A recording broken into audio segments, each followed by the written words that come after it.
Bonjour et bienvenue sur la chaîne des Fous de Normandie. Aujourd'hui, on va s'intéresser à un article sorti dans l'American Journal of Psychiatry, dont vous trouverez le lien dans la description de cette vidéo comme d'habitude. Un article sur le syndrome de Gilles de la Tourette. Alors j'ai déjà fait plusieurs vidéos sur ce syndrome de Gilles de la Tourette.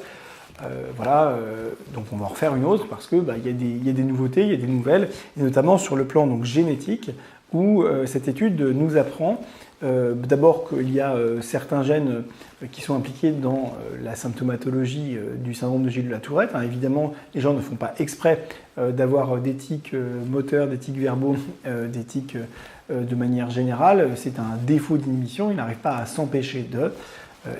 C'est évidemment des symptômes qui sont majorés par l'anxiété. Pour en savoir plus sur le syndrome de Gilles de la Tourette, je vous invite à regarder la vidéo que j'ai faite à ce sujet.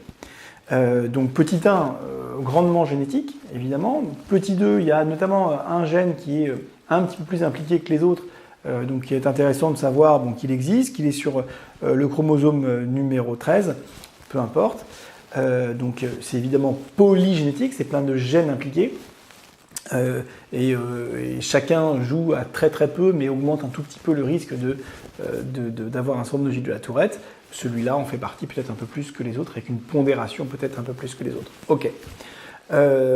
Autre élément intéressant, génétiquement, le score polygénétique de risque de présenter un syndrome de Gilles de la Tourette, finalement, il prédit aussi tout simplement les tics en général. C'est-à-dire que, en fait, très probablement qu'on extrait le syndrome de Gilles de la Tourette comme si c'était différent des tics, mais en fait c'est un tic comme les autres, ça peut tout à fait rentrer dans cette classification des tics, et peut-être dans cette étude il propose que la nosographie soit changée et qu'on ramène le syndrome de Gilles de la Tourette dans les tics et qu'on arrête d'en faire une sorte d'entité extraterrestre, enfin extraterrestre non, mais complètement hors sol, etc.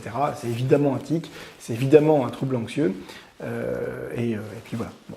Donc ça c'est aussi un autre sujet intéressant. Autre dernier point, on se rend compte que les gens ayant un score polygénétique de risque de présenter un syndrome de Gilles de la Tourette, ont souvent même des tics d'intensité plus élevée. Donc on pourrait éventuellement voir ça comme Gilles de la Tourette comme un tic un peu plus sévère, en fait, une biologie particulière qui amène à avoir une intensité des tics plus élevée.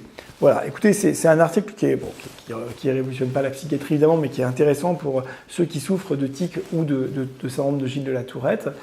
Savoir que d'abord c'est à peu près finalement la même chose, la même biologie, et que évidemment ils ne sont absolument pas responsables de cette symptomatologie-là.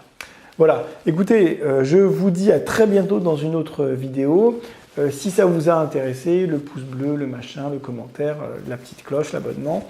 Le partage, bye.